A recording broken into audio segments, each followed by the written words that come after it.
Talks. My name is Valerie Miller. I'm the Outreach and Engagement Lead for Future Energy Systems, and I'm thrilled to have you here. Just for curiosity, who's been here before for Energy Talks? I know a couple folks. Hello, first timers, woot woot, amazing, welcome. So we will do a land acknowledgement, but I'm going to pass it over to Pierre to do as a part of his talk. So we will move past that at the moment. But we are here from Future Energy Systems. Anyone heard of us other than the folks who've been here before? Yay! So Future Energy Systems launched in 2016 with $75 million from the federal government to explore energy and to help Canada transition to a low net carbon energy economy. We focus on multidisciplinary research that develops the energy technologies of the near future, integrates them into today's infrastructure, and examines possible consequences for our society, economy, and the environment. And we also explore ways to develop solutions for challenges presented by our current energy systems. Future Energy Systems currently funds over 100 research projects, over 150 different researchers, and over 900 different grad students, postdocs, and other highly qualified personnel. So I am not gonna waste any of our time. I'm just gonna go over a couple things.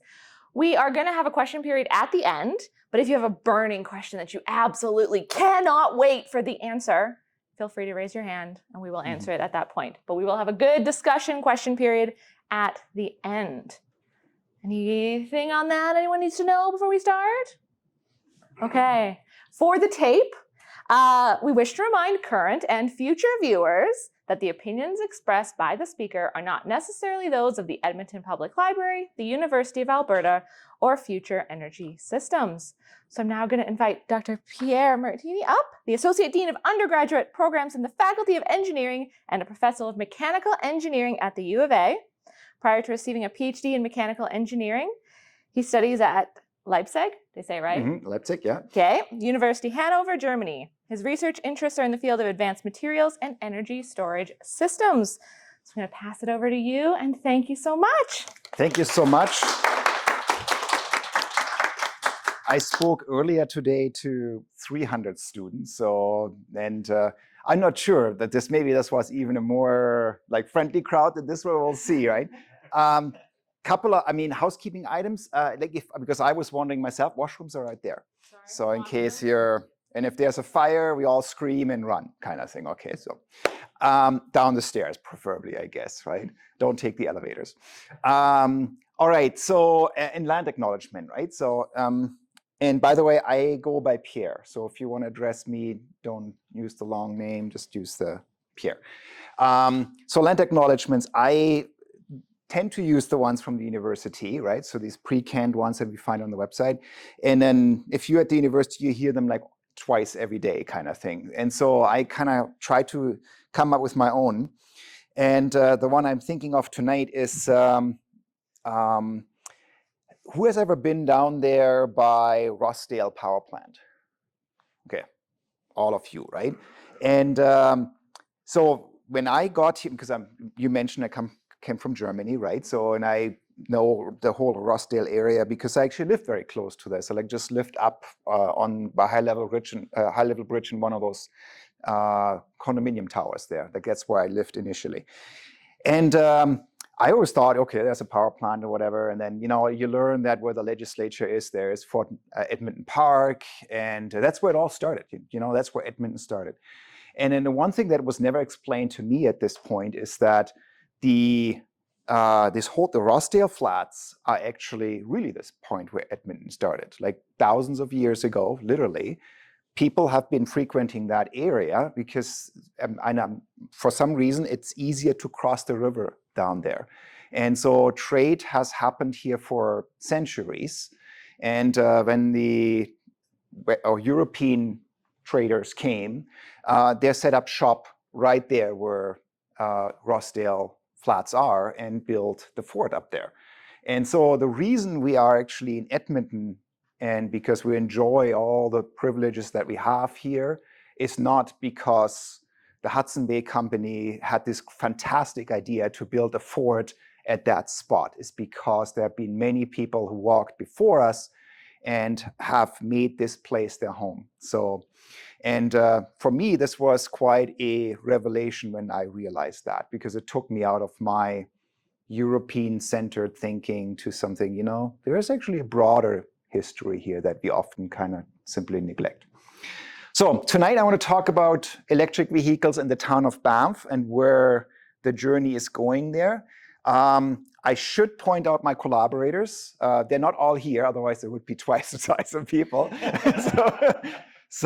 But Aynaz is here, she sits over there, and Dr. Sven Anders is over there. And so these are the critical people, because I'm an engineer, they are not. And so I can talk about the engineering stuff, kind of, but if I get into trouble with the non-engineering content, then I have the experts here on hand. Thanks for coming.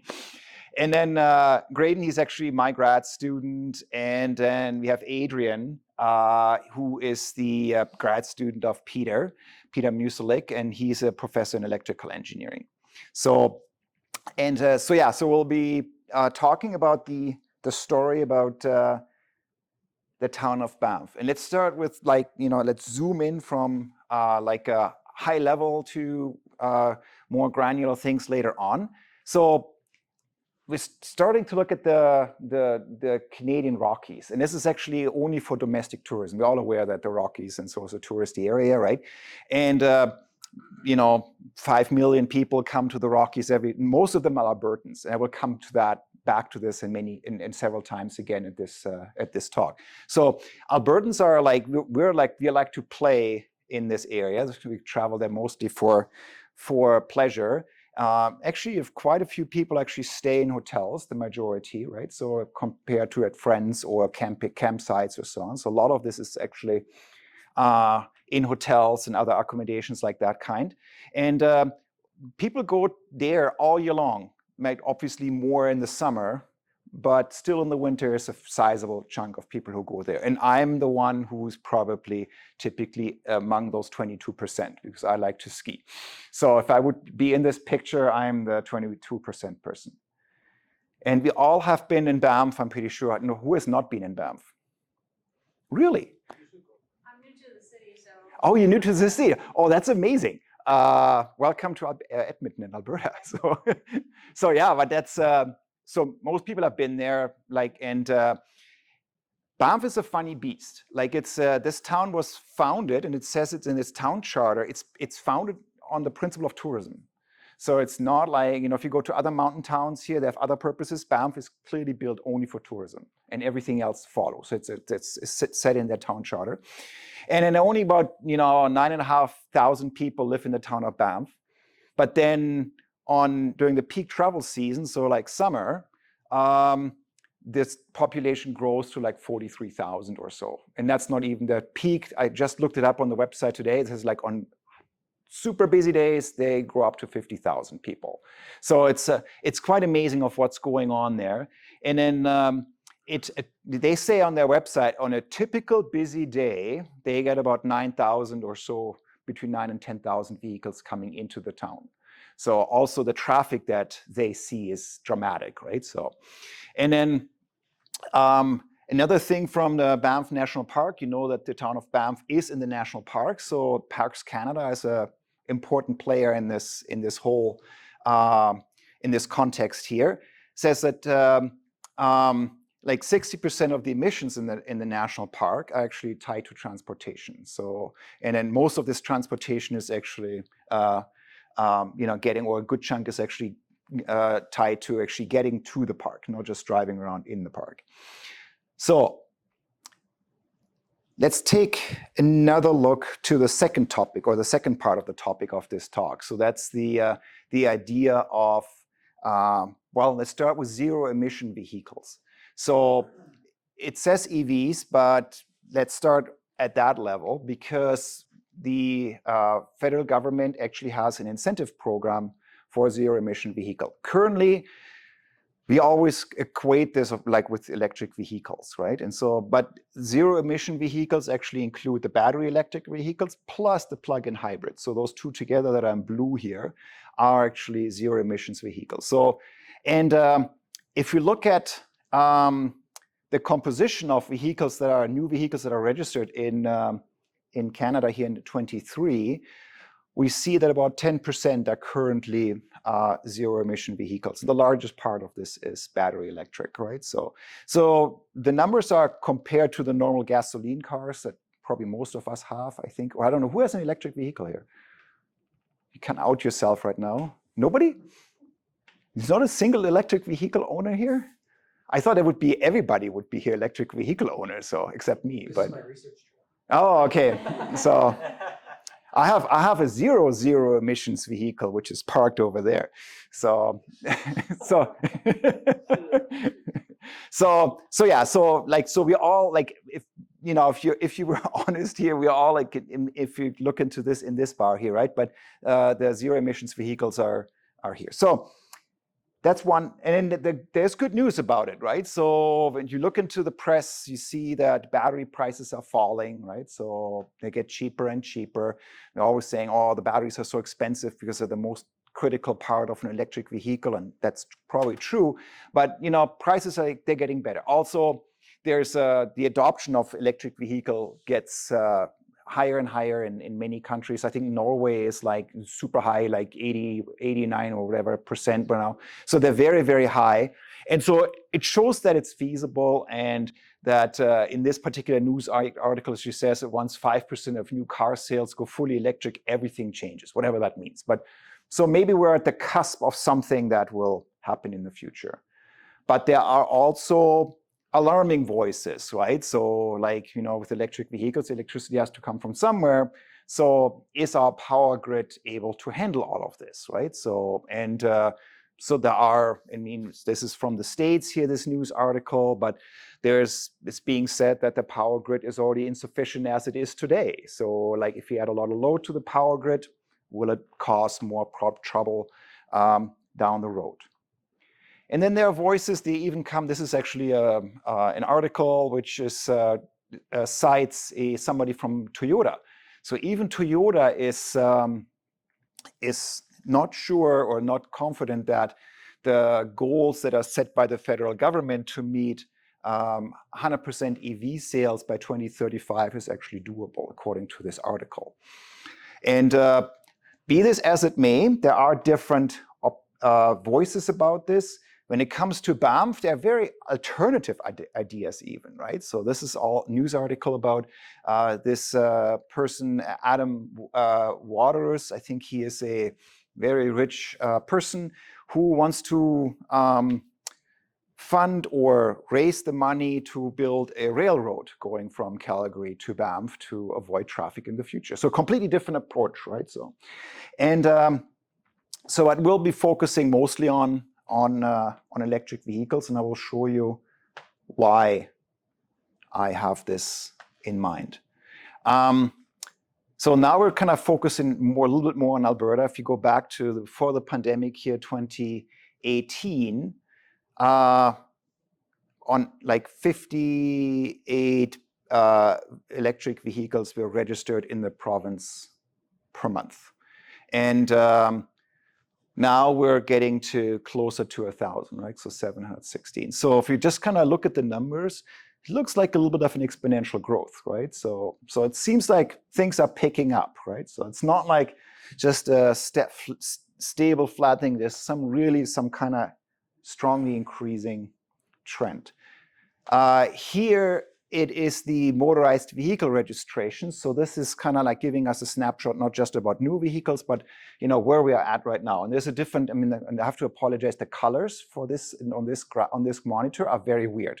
So on my screen, it's all like this nice green that Future Energy Systems has. We don't use the neon green ever, but it's just the way the screen works here. So yeah, you can see it on my screen. It looks like a little prettier, right? So this is maybe a little bit of a complex graph because there's a lot of information on here.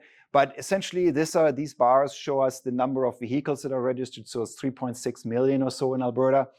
And then these sections of these bars are different types of vehicles, right? So for example, and the blues are really hard to discern here on these colors. But the green one here is actually EVs. So here's a very thin sliver, and this green line translates these slivers into numbers. So here in 2019, we had like just over 1,000 EVs registered in Alberta. But then in 23, even through a pandemic, right, it continuously keeps on rising, how many vehicles. So we're now at 9,000, slightly over 9,000 vehicles registered in Alberta that qualifies in EV. So it's over a six-fold increase from that. So it's kind of like interesting. So again, we see this almost exponential growth, right? And you know, exponential growth is always something where like medical professionals or engineers get excited because like something starts like exploding in numbers, that is of concern, right? So something people should look into this. Like, you know, we learned this from the pandemic when cases rise, then at some point it's like a snowballing effect. And so this kind of raises concern. And then we'll be looking at, again, as a microcosm today at the town of Banff. So I mentioned there's other alternatives in terms of traffic. You know, this the idea of having a train going from Calgary or so to Banff, but like really, like don't we drive everywhere in Alberta? We typically do, right? We're not people who take trains. And it's a little bit too far to go to Banff on my bicycle, so I would be driving as well. So driving is kind of the way to go. And even if you look at the top 5 sold EVs in Canada, so from the like 2 more popular Tesla models or something from Kia or Toyota or Chevy, if you take those and just kind of mash these numbers together of what these cars can do, let's say, are you familiar with the different type of chargers for cars, like level 1, level 2, level 3? Yeah. I will mention this a little bit. 220 volt. Yeah, so like, level 1 is really like, here, right? So you just plug it in and you wait for a long time. Level 2 is something that is a fast charger, but not an ultra fast charger. So you need a special power for how, so usually 220 volts or so something's more like along the line of what your dryer does at home. And then level 3 needs a special installation, right? So that is, so typical, those cars, if you have to kind of recharge them from empty to full, give or take, we can split hairs, it takes many hours, right? So it's not something that is quick if a level 2 charger. So most of us, my neighborhood, when I look around, there's a few electric cars. People typically have a level 2 charger installed on their wall somewhere. So overnight you can charge your car. So this gives you, and then most EVs, like, in terms of energy that they consume per kilometers, most EVs these days are, and that's true for those as well, are 0.2 kilowatt hours per kilometer. So actually they're a little better than that. I just made the numbers nicer, so my math is a little bit easier here. But with that charge, we can actually get 400 kilometers with those vehicles. So driving from Edmonton to Banff, which is like according to Google Maps here, about 400 and some kilometers. If I drive carefully and the weather's good, I should be able to make it more or less, right? So and then especially in the future, when battery technology just gets a touch better, or like, it's actually very doable to drive to Banff. So for me, and I think maybe for many other residents of Alberta, going to the mountains, going to Banff with the car might be still the choice, the prime choice of going there. So that kind of motivated now this study. So now this was just like preliminary blah, blah, right? So just saying, why do we do this, right? But now I really want to show you what this study is all about. And to pull the plug on this, or kind of maybe disappoint you a little bit, the study is not finished yet. We're just starting off. So we're just in the first few months of this study. So I have no results to tell you. So I'm just going to tell you how we are going to go about this study and what I find is very exciting about the study. So the question we want to answer, so this is the project, what it's called, Banff EV Charging Infrastructure Project. And so let's assume we will be predominantly seeing individual car traffic coming to Banff, because I told you, it's no problem to drive there with an electric car. And also I showed you that the number of EVs are on this kind of exponential trajectory, right? So let's assume that in the future, there will be more and more EVs being used. So right now, there's relatively few coming to Banff, but in the future, it's very conceivable the numbers will rise, right? So now the question is, will the town of Banff be able to handle that? And going forward, you see a lot of those, like this is kind of like paled out a little bit, these beautiful pictures. Aynaz, I think you came up with all of these, right? So they're all artificial intelligence generated images. So they're not from Banff. And this is not our opinion, that is AI. So that's what, AI thought EV charging in Banff would look like. So they're always here in the background, so to provide maybe a little bit of context. So let's assume that these two things are true, predominantly individual car traffic and growing number of EVs. What are the infrastructure solutions that Banff needs to consider to manage that? And this is something where engineers get excited and say, oh, we can dream up a whole bunch of ideas of how to solve this problem, right? And I will show you that it's not this simple. A couple more, oops, didn't switch. A couple more data points. And it's like, because it's so bright, you can't see that in my screen, there's actually also a temperature chart here from January to December. And here it would be kind of reddish. Maybe you can see it a little bit. Here's blue, cold, warm in the middle, cold again. So this is kind of like straight from the Town of Banff website. Main entrances of vehicles monthly coming into the town. And so like say in July, they had like, 850,000 people cars coming into town per month kind of thing, right?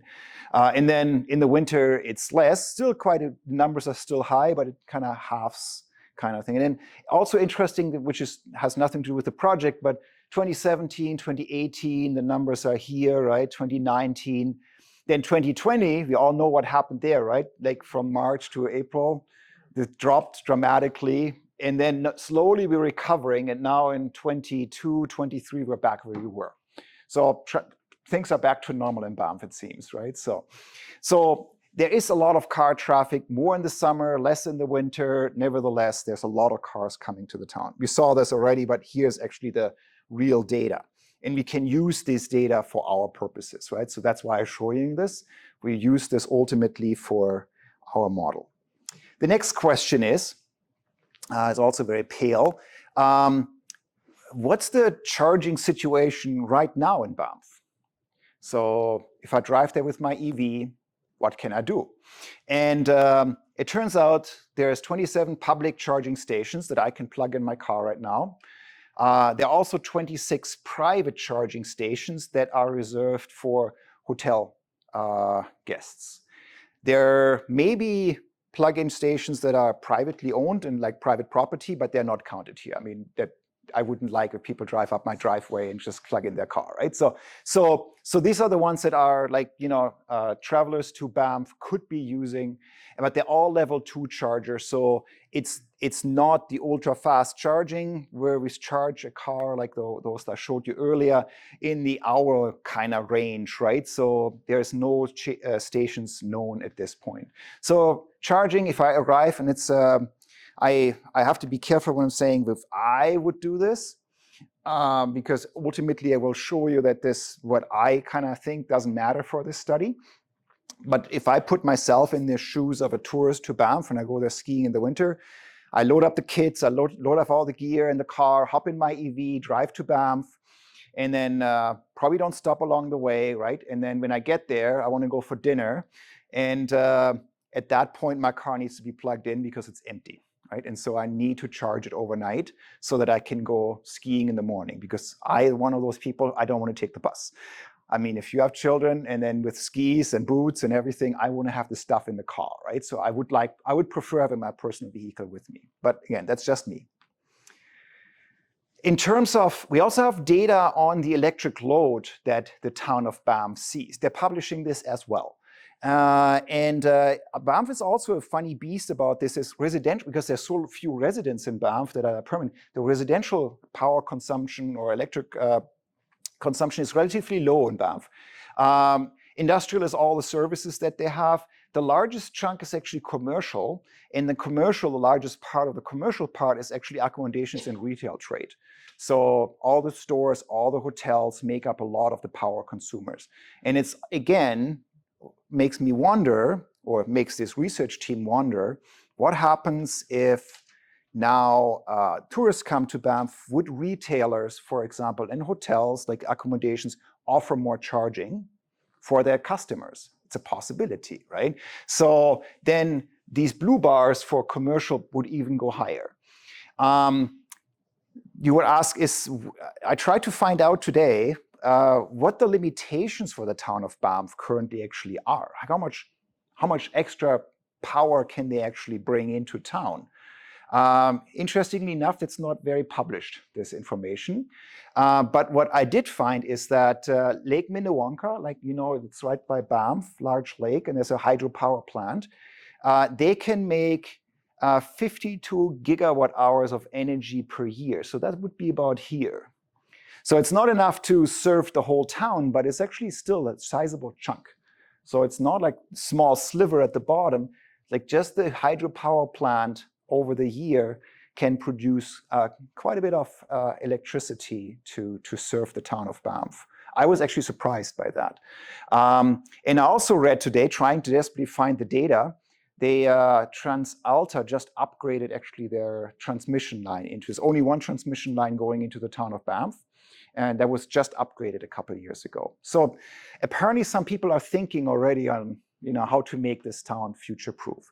But also we have this data, and one thing I didn't mention in the beginning, some of our research partners are actually the utility companies. So not only the town of Banff, but also utility companies are on board. And now, drum roll, I'm getting to the core of this whole thing. If there's one slide that is super critical, then it's this one. Because we are following a so-called engineering design process to tackle this project. And I don't know, any engineers besides me in the room here? A couple more. So engineering design is a really interesting process because we're not just kind of going and, like, when engineers typically create something, we're not just kind of like starting and doing it and then hopefully somebody will buy it or so, right? So there is usually a more organized approach, and that's engineering design. So engineering design always starts with gathering information, data, right? So from, you need to know who you're making it for, what these people want, what the constraints are, what the requirements, the law of the land. You need to know all of this information. So data goes in.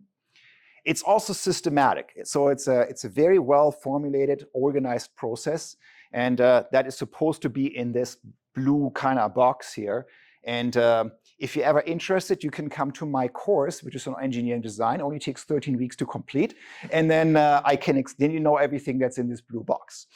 And the other thing is, that's why I try to, with this kind of arrow that goes in circle, it's kind of an iterative process. So oftentimes after doing one design cycle, we're realizing, you know, could have been done better. And then going into the second iteration. So it's usually an iterative process, right? So we're using this process in this whole project to hopefully derive solutions, not only one, most likely more than one, for the town of Banff. That's kind of the idea. That's the end goal. That's why I have the finishing flag here kind of thing, right? At the front end, there's the data that goes into this process.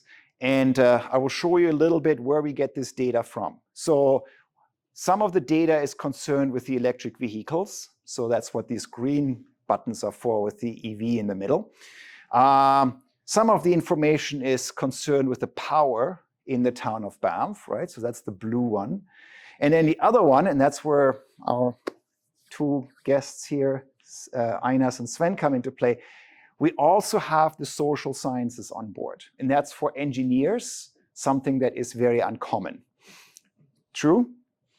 Yeah. So typically, we're saying that we should look into what the people want, but engineers typically we're like numbers and, you know, like technical data. People are unpredictable, weird, make kind of funny choices. So this is not the engineering domain. And we also don't know really, engineers don't really know very well how to get information from people. And so that's again where my collaborators from the social sciences come in here to help us. So this is like really the novelty of this project. So it's not done very it should be done more often. In engineering research at the university, it's kind of rare. Yeah, and then this all goes into this big hopper here where we will generate ideas for possible solutions. We will, using all this data to assess these ideas and actually put numbers to them, say, okay, this particular solution scores best. And so therefore, this is one that we will be proposing to the town of Banff. So yeah, so that is kind of like the whole project in a nutshell. Does it make sense? Good, I got thumbs up, perfect. So now how do we do this right now? So I told you we start with the electric vehicle study first. So, and here we want to forecast like how many electric vehicles will there be eventually, right, coming to Banff? Because right now we're stuck in 24 kind of numbers. Like what would this look like in 25, 2030, and so on. And so the student who is working on this is actually using a machine learning algorithm to predict that, right? So forecasting the numbers. And then the good thing is we can also use historical numbers backwards, and we can use data from other jurisdictions even, right? So we can say like other places, let's see how well our machine learning algorithm looks at past data and then try to predict the EV numbers in the future, right? So that's the first step. So, and that will then help us, kind of the goal, if we know the number of EVs that come into the town of Banff, we should be able eventually to predict what additional electric demand there is on the grid in the town of Banff. So that's the first step. But then we still don't know, that's because the EVs come into Banff and need to be charged. We need to figure out how, what are the charging scenarios there, right? So if you stay with the charging stations that are right now, 27, that are publicly available and the few in the hotels, people might have very long wait times.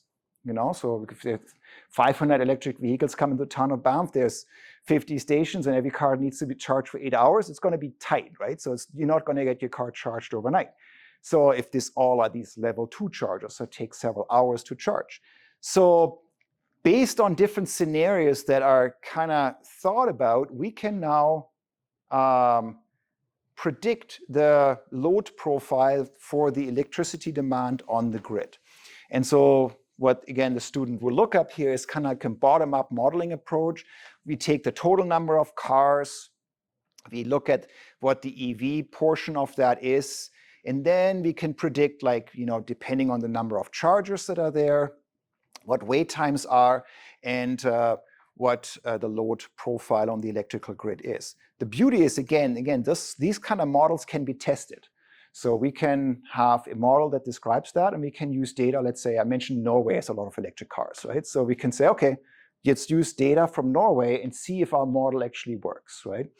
And then I'll tell you later, we might change the scenarios around. We might say, okay, maybe there's 50 charging stations or 100 charging stations, but that's a different consideration, right? So, and then these will change, and then again, we'll get a different load profile for the town of Banff and so on.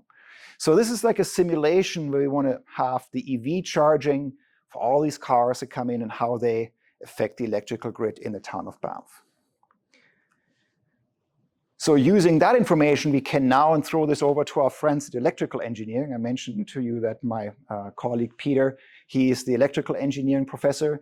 So now we can give them all this information and say, okay, simulate the impact of all of this on the electricity grid in the town of Banff. And I don't know much about cables running around in the town of Banff and how this all works. That's what, again, the electrical engineers would do. And then also the idea is to identify critical points, right? To say, okay, so where could those charging stations even be built, right? Is it feasible everywhere or only in certain spots, whatever. They will tell us, the electrical folks. And then from that, we can just kind of work out scenarios and say, okay, like cars need to be in this part of Banff or need to be in that part or can be spread throughout or whatever it's going to be. And then we also can propose, like say, okay, to make a certain scenario for charging happen, certain updates need to be made, right? That usually means that something needs to be dug up, cables need to be put into place, whatever, right? So we can also identify infrastructure changes within the city on that. So yeah, so we'll be, from this data, we can then brainstorm and also assess from an engineering point of view what the EV charging infrastructure in Banff would look like. And you know, ChatGPT or who this? There was this DALI who did the pictures here.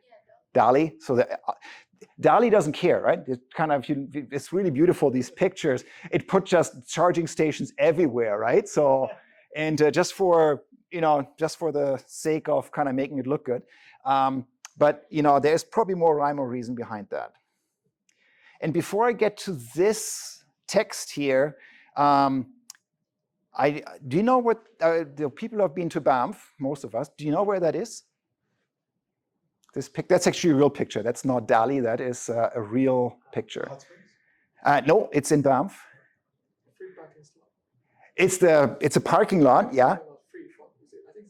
Yeah, it's a free parking lot. It's by the railway station. It's what they call the intercept parking lot inside the town boundaries. That's what this thing is called. And when you come into Banff, not the first entry, but the second entry, you drive past the train station there, and there's a large parking lot.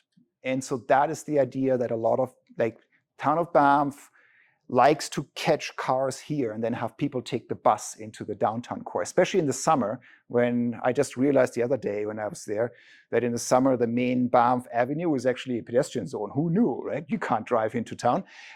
So yeah, so this is like one of the scenarios that is there. Maybe that could be a charging station. Like, who knows, right? Put 100, 200 chargers here. So I don't know. But now, people come into play, and that's the messy part, right? So like so far, this has all been very clean. You know, we're doing engineering analysis, simulation, modeling. We have this under control. But now, all these scenarios that we work out and identify, they need to be bounced off people, and we have to be able to incorporate what people think about all these changes into this project to have a meaningful outcome. At least that's our opinion. So there are stakeholders. There could be business owners, right? The people who own the hotels or the companies that own the hotels. They might probably have something to say about how they want to see infrastructure. Maybe they want to have charging stations right in front of the hotel. Maybe they don't. I don't know. We'll have to ask them. The residents of Banff, when we talked to the folks in Banff, they told us that the residents are, even though there's not many of them, these people vote for the mayor and the town council, right? So they're very powerful. And so the residents of Banff are an important stakeholder group. And then because the town of Banff is actually in the national park, Parks Canada also has a lot of say of what happens there in Banff, right? So all of these information from all these stakeholders somehow needs to be gathered and needs to be fed into our model or into our engineering design process. It's part of the data, right? So we need to have somehow this feedback. So key considerations for that are like, you know, how much charging capacity should Banff even offer? How many cars do they want to accommodate, right? Infrastructure layout, like again, all of this in a big parking lot or sprinkled throughout the town, if it's feasible, right? So we know we can say those scenarios are good or like possible or not possible, but we can also then ask the stakeholders what they prefer. Who should pay? And that was always come up many times. Who's going to pay for all of this, right? So it's probably got a lot of finger pointing going on. It's like, no, the hotel owners. And the hotel owners, no, the residents. And then the residents say like, oh no, the province of Alberta, and so on, right? And so somebody will say it has to be down. So there is financial responsibility. There's also a question like, who's willing to pay for that, right? And then, you know what, grid updates are actually acceptable to the folks in Banff. Like if you tell them that they have to dig up a whole bunch of roads or there have to be power lines running through Banff because it's cheaper, but then does it look, is it like, it's a mountain town, it looks good, right? You want to see the nice mountains and not the power lines. So question is, what grid updates will actually the different stakeholders accept and and use. So we have the stakeholders. These are the folks who are concerned with the town of Banff, and we actually have another group here, which is kind of a stakeholder group, but they're kind of separated out. These are EV drivers in Alberta. And if we could have access to this group of people as well, that would also be very valuable. I'll tell you a little bit what we want from them in a moment. So all of this will be kind of collected, this information, through interviews in Banff, and then possibly through surveys that we do with people that we don't have access to as easy, like the EV drivers. So, and then from that, we can hopefully get a picture of, what are the feasible scenarios that we can identify from our engineering work, and what is agreeable with all those different stakeholders. Is there some kind of commonality? And typically when we do this kind of engineering design process, it is a compromise. There's never a solution that is perfect for everything, right? So you have to kind of compromise, and then we do this in a numerical way, and then say in the end, okay, we score all the different scenarios on the different aspects and the different data that comes in there, and say, okay, so this solution scores highest, and this scores second highest, and so on. Might not be the solution, and it's sometimes surprising because it's not the solution that people have in mind, right? So goals for the interviews. So this is more geared towards folks we have access to, like in Banff. And then I put the term in here, semi-structured stakeholder interviews. I don't know what that is, but that's something that you will be doing. That's important. You will do that. So like perspective of the status quo and future of EVs in the town of Banff. Like, how do people feel about this? Like, are they very think positive about EVs in Banff or not? And I don't know, we'll see, right? Like people might see opportunities in that. They might say, hey, I have a restaurant. If I put EV charging in front of my restaurant, people might stay and eat longer or whatever, stay longer, right? Maybe that's an opportunity. I'm just dreaming this up here, right? Or challenges. Like some people say, I don't want people to park in front of my place here because I need people come and go so I can sell them like whatever groceries or something, right? So there might be also challenges. Policy perspectives, like there could be incentives, like the town of Banff maybe has a certain incentive program to either promote EV, what do you call it, charging within businesses or so, or maybe they have something that actually the opposite is like we don't incentivize that, right? Who's willing to pay for that? We always come back to that, and we can also then plan certain scenarios. So there's like, this is kind of information we want to get from the people in Banff. And then surveys, those are more geared towards people we cannot easily have access to. And so like the EV drivers, right? So it would be interesting to know, like, what are the certain characteristics of EV drivers, right? So everybody probably has a certain image of those. Do EV drivers typically go holidaying in Banff? I don't know, maybe they do. What kind of EVs would typically be used for this, right? So like, it's just like usually very big ones or smaller ones. I mean, we can kind of maybe guesstimate about this, but it'd be nice to actually have real data. Usage pattern, how often would people do that, right? Would they go there in the winter? Maybe not, because they're worried about what the next thing here is, like sentiments about range anxiety. Maybe they feel like, oh, I don't want to go with my EV in the winter to Banff because maybe I don't get there with one charge, right? So what are the usage patterns for people who own an EV? Maybe they decide, oh, you know what, in the winter, or I don't want to drive my EV there. I don't want to be bothered about the charging question. I take I rent a car or something, right? Or I go with my friend or so. Like, who knows? Like, what do they prefer, right? And then also the preference for the charging locations. As I said earlier, if I would own an EV and I would drive to Banff in the winter to go skiing, I want to park at the hotel. I don't want to park at the train station and then lug 4 pairs of ski boots and skis and bags and everything to the hotel, even if there's a bus, right? Call me crazy, but it seems like a lot of effort, right? So, and there might be other people who have similar sentiments, but maybe I'm completely wrong, right? So that's why we do key data collection, so that this this project is there's some objectivity in there, and we have true information and not just kind of hearsay and anecdotal evidence that guides all this. I think, yeah, that's the survey. So these are kind of like the last slide here. So the anticipated outcomes for this project are, we want to develop scenarios for EV charging infrastructure for the town of Banff that is technically sound. So this comes with looking at how many EVs are there in the future, predict that. Looking at the charging simulation, see how this would affect the grid. Look at grid updates, what's possible, what's not, what is doable with current technology, what other technology would have to be invested in to make this work.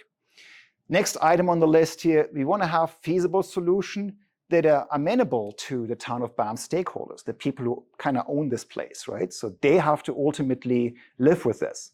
And so this is where the surveys and the interviews come into place. It's a very important piece of, or set of data that will steer this engineering design process towards certain solutions. And these solutions then will be given to the decision makers in the town of Banff so that they can use it for making plans. So we're not prescribing to them like what they should do. We'll provide them with different scenarios. And they might actually come back to us, and that's the beauty about this whole framework. They might come back to us and say, no, this solution is off the table for that and that reason. We want you to consider that. And we're just feeding different data in the beginning of this whole process into our engineering design process, and it may yield a different result or not. So it's an interesting process of feeding in data and getting a solution out. And again, the novelty is here that this is not purely technical, that it actually includes opinions from people.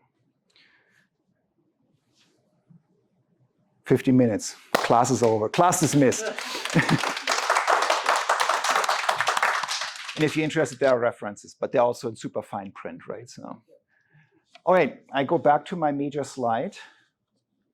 Well, wonderful. Thank you so much. Think of your questions. I've got a mic. I'll come around.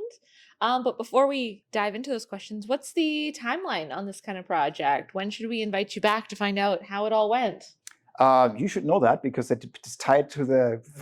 I'm not on the finance team. I'm on the outreach team. I have no idea what's happening on the other side. So Future Energy Systems, I think the last, it officially ends in March. November 2026. Okay. So I've been really good with saving up money. I think we're looking at, what do we have, like 26, like March 26. That's where that's what I hope this is completed. So we'll have to talk to you then? So spring 26. Okay. So, and then there will be theses happening and hopefully publications as well. So no pressure. It'll be great. Pressure. Don't worry. You can just talk normal and it'll pick your voice up.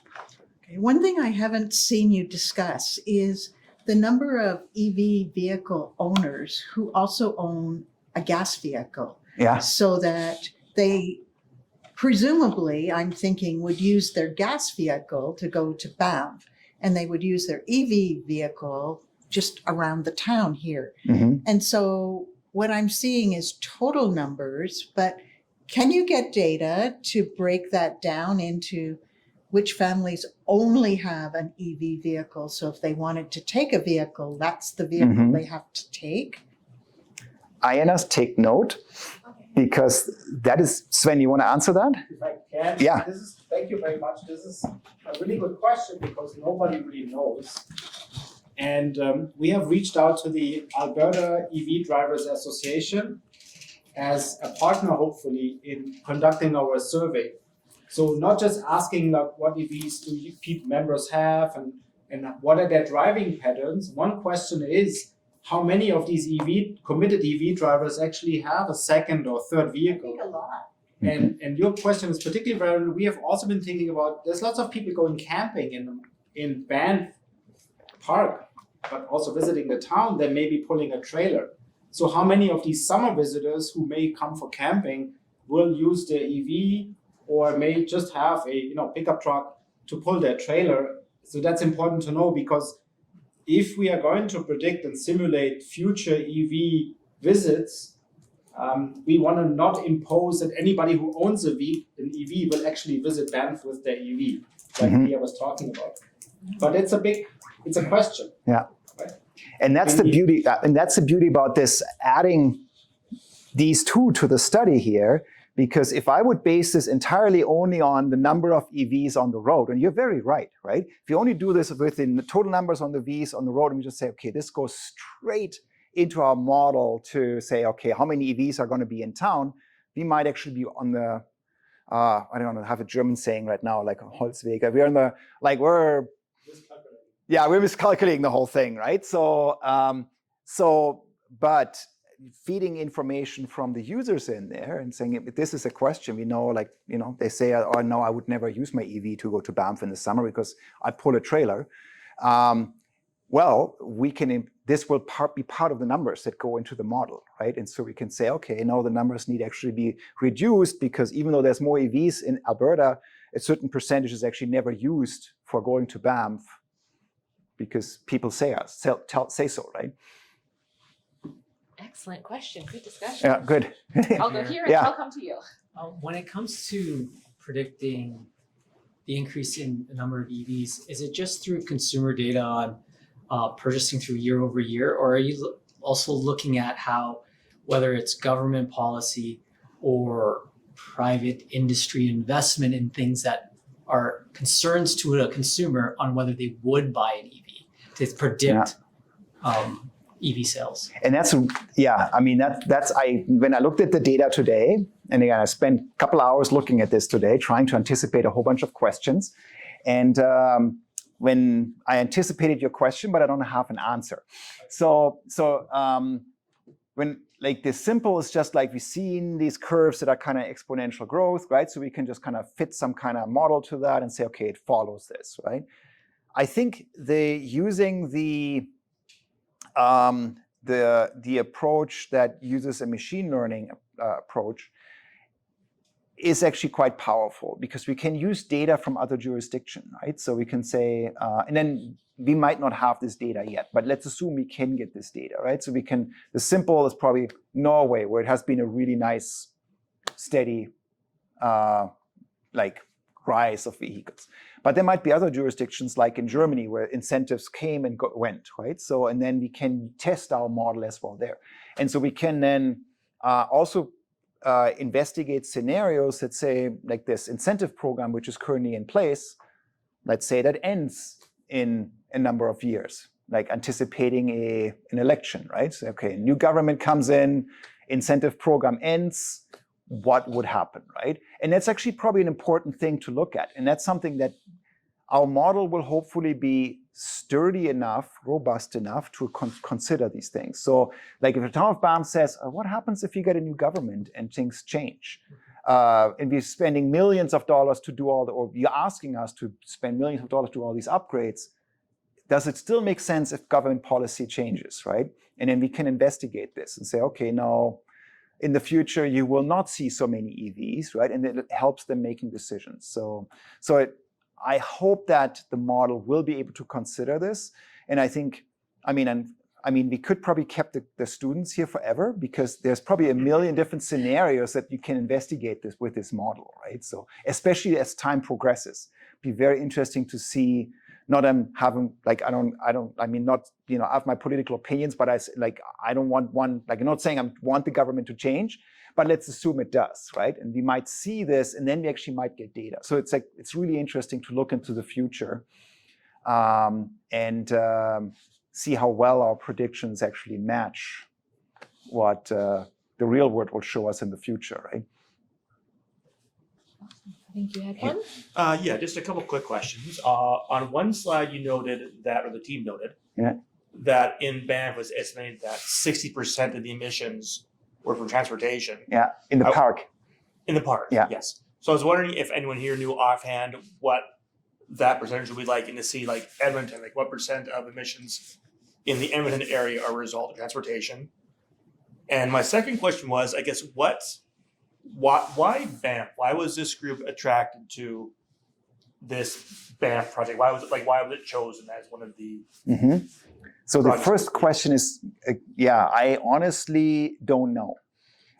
Because Edmonton is a completely different beast, right? It has many, we don't get, the visitors are a minority here, right? A very small, doesn't really make a difference. It's all residents that make an industrial activity. Yeah. So that is a big thing in Edmonton. We have some very sizable, if you take Sherwood Park or so and include it in Edmonton area, like the capital region, we have some very large industrial operations. So I could imagine that the picture is completely different there, right? So, Fair.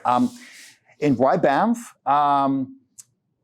There's a lot of work in the literature, in the technical literature, where people look at larger jurisdictions. So Canada, Alberta.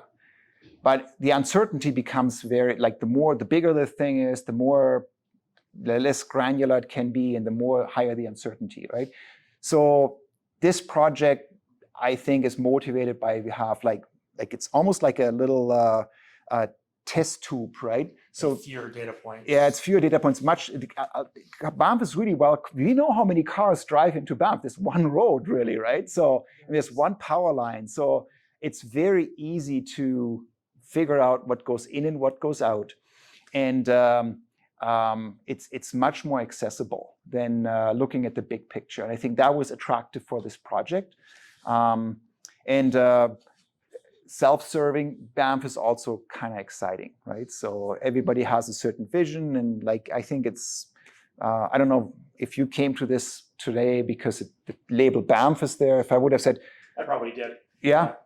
So if this would have been I don't know, electric vehicle charging in Sherwood Park, would this be as attractive as Banff? I don't know. But it's also an interesting place, right? Because it's so different.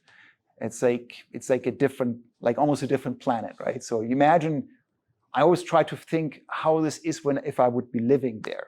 So on a November, when the traffic is the lowest, a November rainy day, Wednesday, there's, maybe there's, for the 9,000 people that live there, maybe there's another 10,000 or so who stay there, right?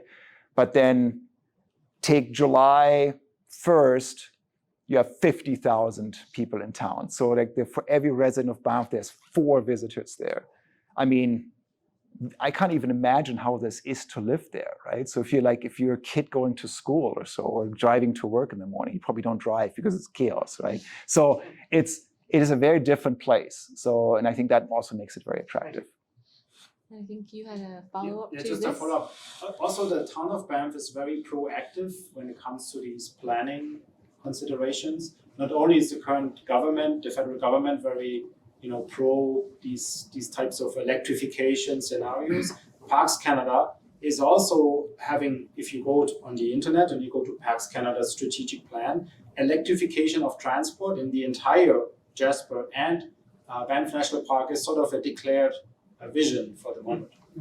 And so I guess, given the significance of tourism to the economy of Banff wants to take this proactively and not have to react knee-jerk when this really becomes a problem and the lights go out because people plugged in their vehicle to charge. The Parks Canada actually has a broader electrification strategy, and even if some of these scenarios are not implying there are going to be 50,000 electric vehicles coming to town, there is the internal transport in the park, going to Lake Louise, going to the ski resort, traveling around the town. The Banff town already has electric buses and is seeking to electrify anything they can. So these vehicles would need to be charged on a regular basis so they can be operational throughout, from the morning from dusk till dawn sort of thing. Yeah. No, the other way around. Yeah. From dawn till dusk. Yeah. Right. Yeah. Anyway, so there's a bigger strategic vision behind this, and the town of Banff is very active in supporting this. Yeah. And it's exciting because it's a tourism place. Wonderful. And I see that there are questions in the back, but I know you have one first. Yeah, I was just wondering if your study has considered the X factor that is Canmore. Oh, Because when you drive to Jasper, everyone say a prayer for Jasper. yeah, You gas up in Hinton. Yeah. You drive to Banff, you gas up in Canmore. yeah. I mean, there's gas stations in both Jasper and Banff. But Mhm, the places where you go and do a lot of your vehicle stuff mhm. are in either Hinton or well, in this case, Canmore. Yeah, So I'm wondering, is that something that your survey might capture? Like if you sort of consider Yeah. that people maybe more possibly, or they might consider doing their big 8-hour charge in Canmore, Yeah. going into and then going into the park, doing all their stuff in there and then charging back out on the way home. yeah. And I double up on you because there is actually even considerations to catch a lot of the travelers already in Canmore Yeah. before they even get to the park, right? And then have them using public transit to go to Banff. Right. That's There's one also- of the scenarios that is, so it's an interesting concept, right? So, I mean, obviously, there's the people who stay in the hotels, they're only a minority of the people who go to Banff. Most people just drive in, do their thing, and then leave again, right? And that only a small portion stays. I think it's 25% or so of the people that stay overnight.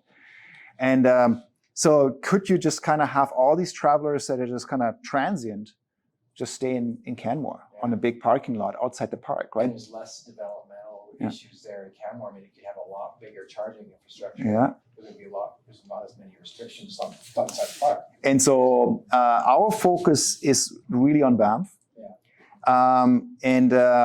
We, like Sven and I and Peter, we are actually part of a larger group of researchers that is like in Germany and here.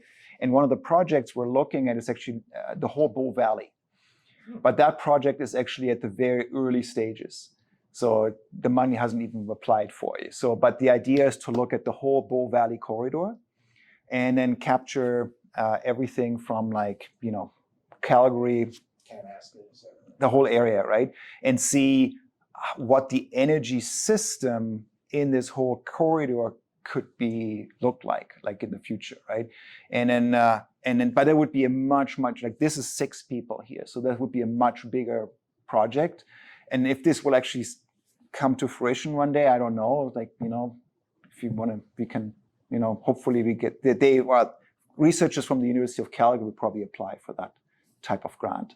But that would be an interesting project. And this would be like a pilot project for that, right? So we can say, okay, there's a lot of interesting things and there's a lot of questions, like you said today, but this project doesn't capture those scenarios, right? I mean, you mentioned it earlier. Yeah. Perfect little ecosystem. That's for right. study.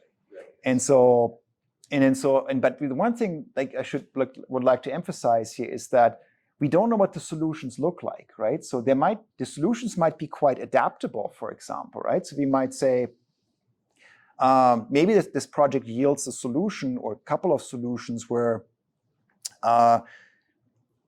this solution works for 10% EVs of the mix to 60% of the mix. Who knows, right? It's a possibility. And so maybe, again, back to the survey, maybe we learn a little bit from the usage patterns, what people prefer that have an EV.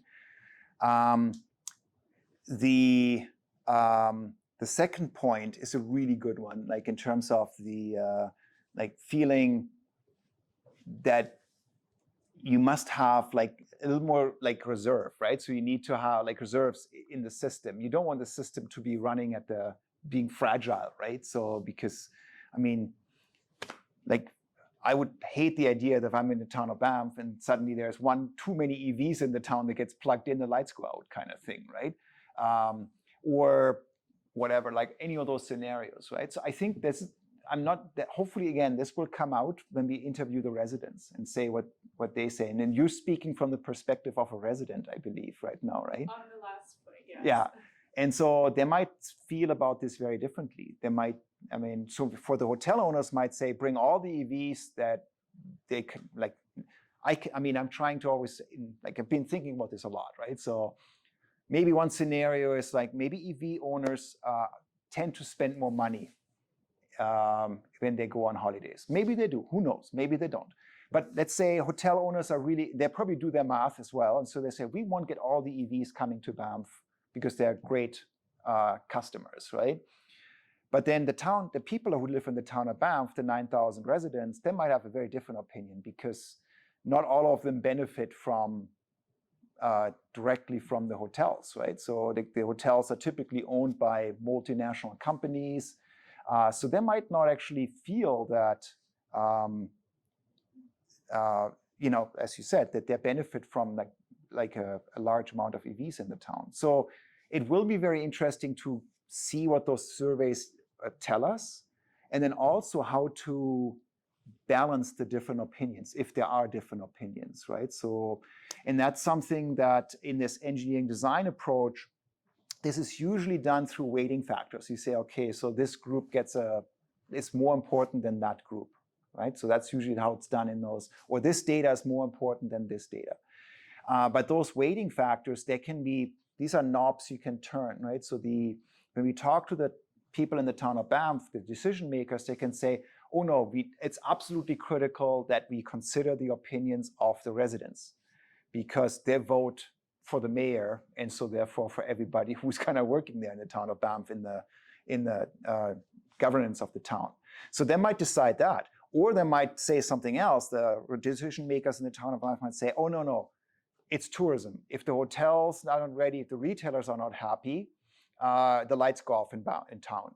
So we need to, those are the priority of the town. And I don't know what we will learn, right? And so then these weighting factors can be geared towards that. And then town of Banff can tell us what they want, and we can run this, as I said, it's iteration. It's an iterative process, right? So by changing the input that we get, we can then also generate possibly different outcomes. It will be very interesting to see if the outcomes are actually truly different.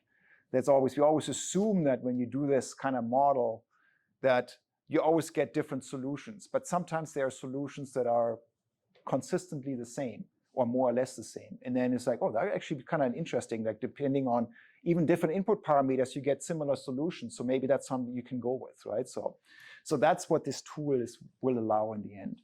It's kind of interesting. You all asked very good questions.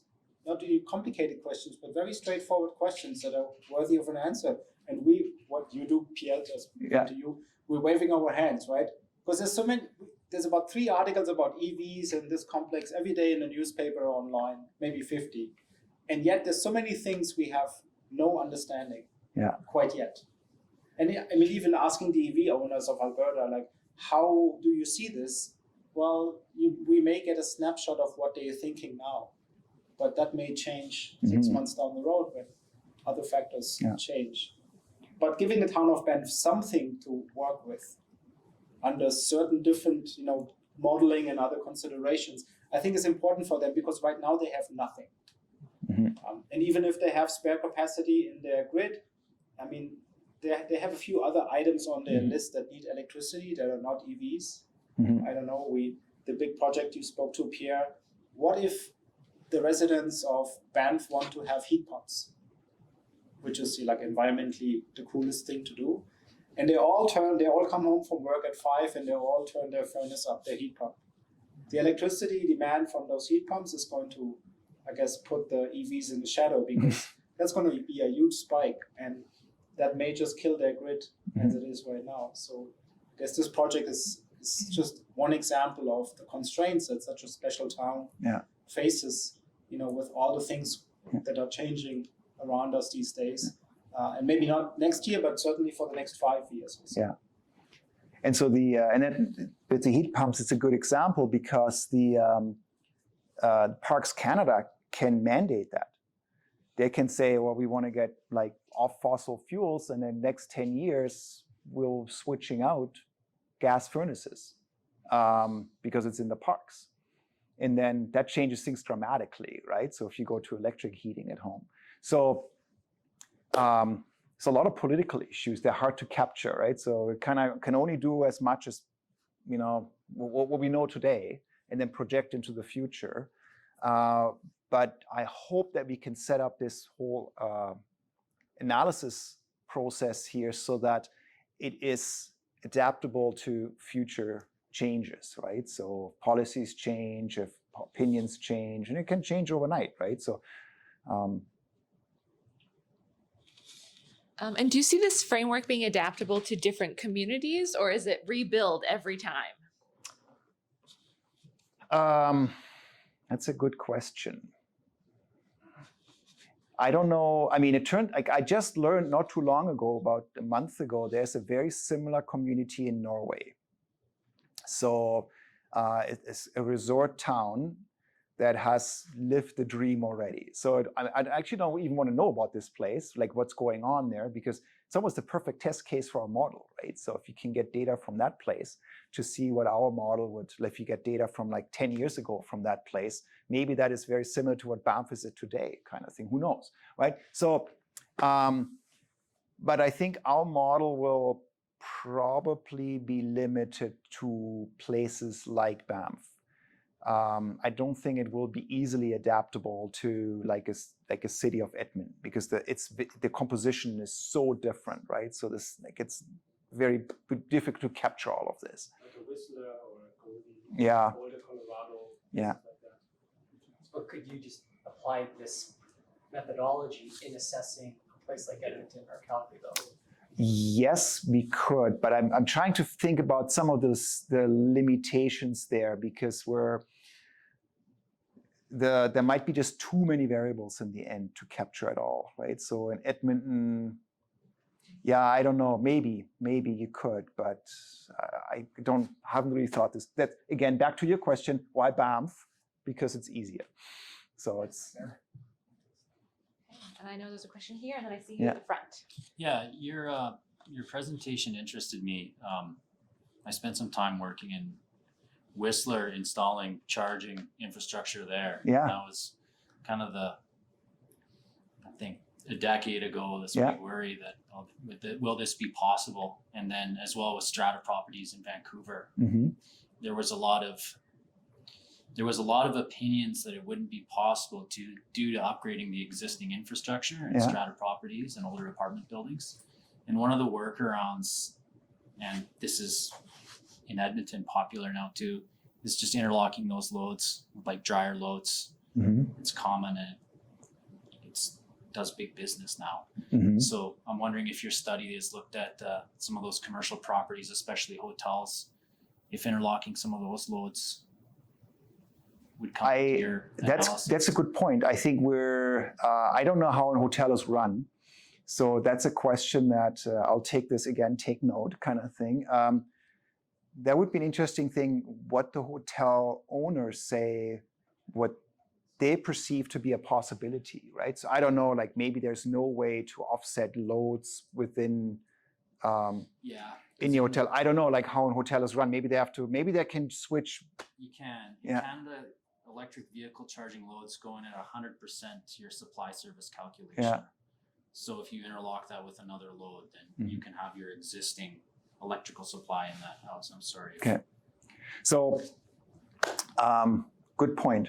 So, but I just to make sure. 25% that you said that was in hotels, but still. Yeah, it's still significant, right? So,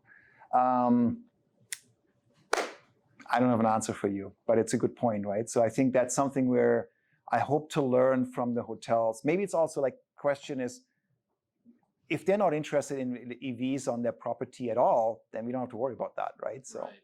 And that number kind of shocked me, 27 level 2 chargers in Banff and 0 level 3 DC fast chargers. Like this seems like kind of 25 years behind maybe Western Europe or other municipalities that are kind of like these tier 1 mountain resorts. Again, these are only for the ones that are available to the public, right? Not the ones that are in residential homes. Right. Yeah, but the Banff Spring, for instance, has the largest number of chargers, which kind of with the hotel, you would expect them to be more preferred, but they only have level 2 chargers. Yeah. In their parking garage. So I think that might be due to if they were to have level 3 DC fast charging in those facilities, that would be a very substantial upgrade to their Exactly. infrastructure. And given where they're located and where they connect to the rest of the cables, that might be a very expensive undertaking, right? Yeah. Huge. But also would that factor take into account trying to balance off where the majority of people, they may not be using their vehicles if you're staying at a hotel. Yeah. like overnight charging compared to like if you offer, that's the one thing, if you were offering a level 3 charger, Yeah. most people just knowing the convenience that my car's gonna be charged in half an hour to an hour, Yeah. even though I'm not going anywhere, most people will take advantage of that Yeah. instead of a level 2, and then maybe it's like balancing that, well, we can have some, but taking into account on a or consideration for the entire grid, Mhm. don't offer as many. Yeah. Like are those, is that more maybe a question for you as is like the social behavior of the consumer? So in an ideal case, Aynaz and I, we would develop questions or some other technique of asking people, imagine you're going to Banff for a weekend. When do you leave? When do you arrive? What do you want to do first? Check in your hotel, plug in your vehicle, go for dinner, or go to the restaurant, park there, charge there a little bit. What kind of patterns would people follow? Are you going to leave your vehicle in the parking lot in the hotel and then do everything with the buses or maybe cycling, or when you go skiing, are you going to take the shuttle, or like Pierre insists on driving to the hill and back? Because if you get some patterns developing, maybe we can classify them. This is a group that comes, parks, and then drives back home but stays there. So if we get these, we could pretend if these are representative of certain groups of people with EV charging patterns, and you multiply this by a few hundred, then we could calculate what that load curve, what the demand curve might be for these different groups, and then see, do we hit any where they double up? Do we hit any spikes, any high demand? So that Saturday morning when they all come out of their hotel rooms and they all want to do different things, go hiking, skiing, that's the most critical phase. And then we would go to our electrical engineering colleague Peter and say, hey Peter, between 9 a.m. and 11 a.m., you got to find a solution to, maybe no dryers can be run. Because then too we have a brownout or something. Yeah. I think in Alberta it would more likely be like more natural gas peaker plants. Right? Yeah. Yeah, but then getting the electricity to Banff seems to be the limiting factor because there's only this one upgraded line. And I don't know, even, what is doable at this point. I was hoping to find out where the Alberta Electrical Systems Operator publishes utilization of power lines. But I could not find the data for actually the one power line that runs to Banff. It's called 54L. That one was not published because it's a smaller one. All the bigger ones you can actually see. And there are some that have an average utilization of in the 90%. So there's some of them that are humming away at full capacity pretty much all year long. Probably the bigger ones. But then I was hoping I would find out what the Banff one looks like, right? So, and unfortunately, I could not find that data at this point. Maybe we can find out through our multiple connections. Yeah, and that's kind of the thing, right? So we're still hopefully there would be Adrian's job to talk to TransAlta and say, can you tell us what the utilization of that power line looks like? How many EVs can you even add to this, right? So something that you haven't mentioned, Pierre, but that stuck to me in my mind when we talk to our colleagues and stakeholders is the town of Banff seems to be a little scared because that the town is in a national park, so their footprint is fixed. Mm-hmm. There's no new subdivisions or this or that they can do.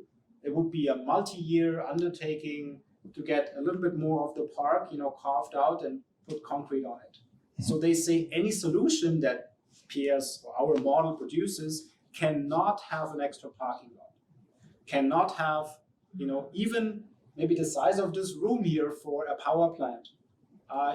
And Banff is also worried not just about EV charging again, electrification of other services. They have a huge garbage or trash problem.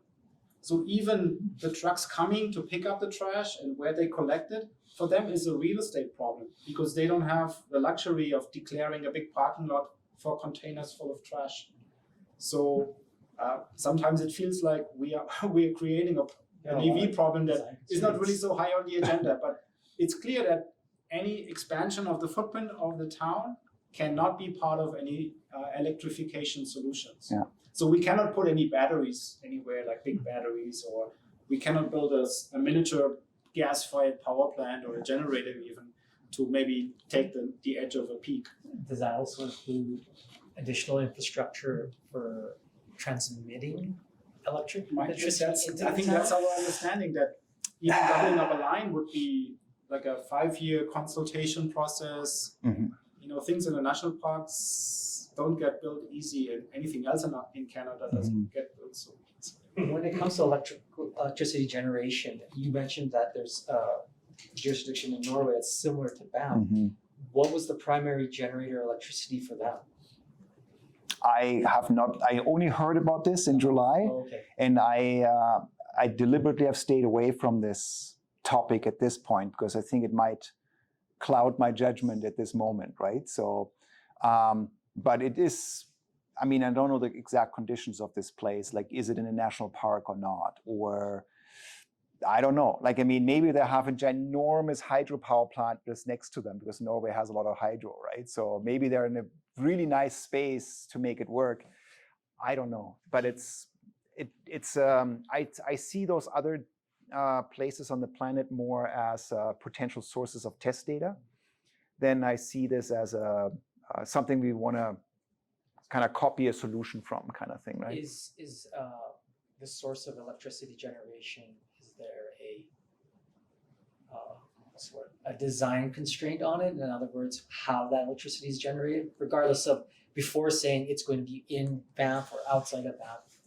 Is that something that's been dictated to you that has to be factored into your design solution, or is that something that Banff, allowed to? But it will be interesting to learn how Lake Minnewanka and the hydropower plant can be used there, right? So, because it is actually in the national park and it's right there at Banff. Sven and I, we have been part of a group. We have been looking at the Kananaskis Valley quite a bit, right? And you know, there's hydropower in the Kananaskis Valley, but it's not nearly used to the capacity that it has, because the different stakeholders of the Kananaskis Valley, there's tourism industry, so they go drifting a different topic here. But the Kananaskis River has to be high flow twice a day, so that kayak and canoe, whitewater rafting, all this can happen, right? So twice a day, TransAlta has to turn on the water for tourism to happen. Then if you go down the Kananaskis, Barrier Lake is almost empty these days because the city of Calgary demands a reservoir for flood prevention after the 2017 floods or whenever, when Calgary was like flooded. So they want to have all those dams essentially empty so that if ever comes a big rainstorm again, they can catch the water. So even though there might be a possibility for TransAlta to generate more electricity, the other stakeholders demand that it has to be used in a different manner. And so, but it's like, you know, when we talked about this bigger project, I think our team, and we're too small to look at the big thing. But if we're looking at the Bow Valley as a bigger microcosm than this one, those things would come into place, right? So, and then again, this project would have to be, again, include stakeholder preferences, right? So it would be an important aspect. Our colleagues on the environmental side, they have a lot to say about that turn off TransAlta power plant that creates those nice whitewater conditions for the sports people, because it comes at a huge cost of the natural environment, the fish population, and everything else. So they want this power plant to go, replace the capacity for the peak hours in Calgary with natural gas or whatever else they want, and let this river do its thing. If you ever have the opportunity to drive into the Kananaskis Valley, go to this place. It's called the Widowmaker. It's right off the highway. Anybody been there? So it's a whitewater rapid. It's only 100 meters or so away from the highway. If you come at low flow, you can almost walk through the whitewater rapids. The water is only this deep. And then you come back when the high flow event is there, when the people in the rubber boats come through. you couldn't even get close to the rapids because it's like, it's literally like a toilet flushing kind of thing, right? So it's like somebody over there presses the button and then whoosh, all this water goes down the river for like an hour or so. And then it's turned off again. And I always wonder like how a fish can even live there, right? So as a fish, you're like swimming the 5 hours, you have nothing to do, there's barely any water, and suddenly it's like whoosh, you're all the way in Calgary, it's instantly. It's an interesting way this valley is being used. And sorry, Pierre, just a point of clarification there. So on that river, is there a hydroelectric dam on there? yeah, there's 3. So they run water through the penstocks Yeah. into the river Yeah. and only generate in the period where the kayakers are running the whitewater? Well, the kayakers follow the whitewater. Yeah, there's How does the load, how are they matching the load from the grid when this is only happening at certain times? This is like 5 p.m. Calgary. Oh, okay. yeah, Turn on the kettle, whatever. yeah. And they just turn it on to Yeah. basically catch that peak. Oh, And so and then matches. yeah, so Barrier Lake is the lowest. Like there's actually one in the valley too. I forgot what it's called right now. But Barrier Lake is the lowest lake there, and that is almost always empty. There's very little water in there. Then Pocahontas is the power station just up the valley. That's the one that does the toilet flush, And then there is the Upper Kananaskis Lakes, like high up in the Kananaskis Valley, right by the glaciers. And because that water is so cold, they can only cycle the river, we call it the water level in those lakes to a small amount. So because otherwise there's nothing would be growing because they're fed by glacier water. So the zone where fish and plants can live is it's too cold at the bottom. So if they cycle the water too deep, then like all the biozone would fall dry and they die. And so they have limits of how they can. And so the Upper Kananaskis Lakes produce power more consistently, whereas the Pocahontas, like off, on, and Barrier Lake, almost nothing, almost not at all. Go there at 4:30, but don't go into the rocks. Just stand by the turbines. Yeah. And then wait till around 5 or so, and I don't know, maybe they bring a brother or they don't. Yeah. But all of a sudden, whoosh, it opens. Yeah. And then this white water catastrophe travels down the river there. Yeah. And then obviously all the rubber duckies and rubber boats are ready to go. And in the Upper Kananaskis Lakes is also like they have these signs along the shore because there's some islands that are sometimes not islands. So, but then so they use the power plant there also. Then sometimes when it peak power is, it runs water out of the dam, and but then it's a very slow cycle over many hours, right? So people like apparently have when the water levels are low and walked out to those islands which look like peninsulas and put up their tent the next morning when they wake up, they're actually sitting on an island with freezing cold water around them. So those signs are meant seriously, right? So and it's like, I should have put the picture in here. It's like this warning signs and they show like this stick man sitting very sad on his little island, right? It's like stranding hazard or whatever it says. So it's a weird place. And then we learned this through, with our colleagues who are in hydrology. And so they're looking in broader picture, not just from a technical point of view, because I was an engineer, exactly that. I'm thinking about peak power, running that, like schedule it this way. But there's so many more considerations. And then the bio side of things, the environmental side is a completely different consideration, which I had no clue of what you need to consider. And so it's different groups that ask TransAlta to do different things, right? And they all have different political powers. And so TransAlta, I don't even know TransAlta, if they probably get rid of the whole Kananaskis Valley, they would. Like now they have it and they cannot get rid of it. They're kind of like, they have to operate it, but I don't think it's probably more of a nightmare for them than it is actually making money. Right.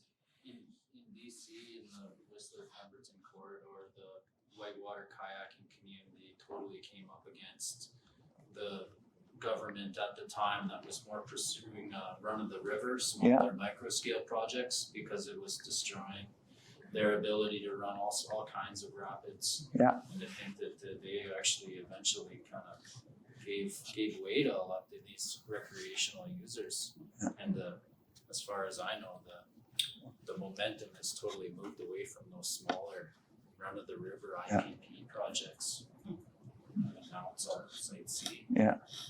Which is like 10,000 little IPPs. You have a burning question for a long time, right?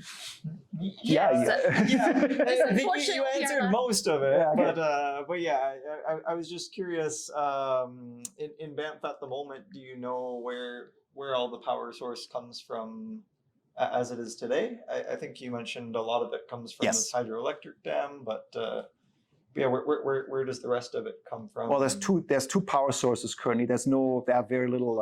I mean, the town of Banff has installed some solar on public buildings. Okay. So if you go to they have this recreational center there that has solar panels on the roof, but it's a minor source of electricity. So the majority comes from the power line from Calgary.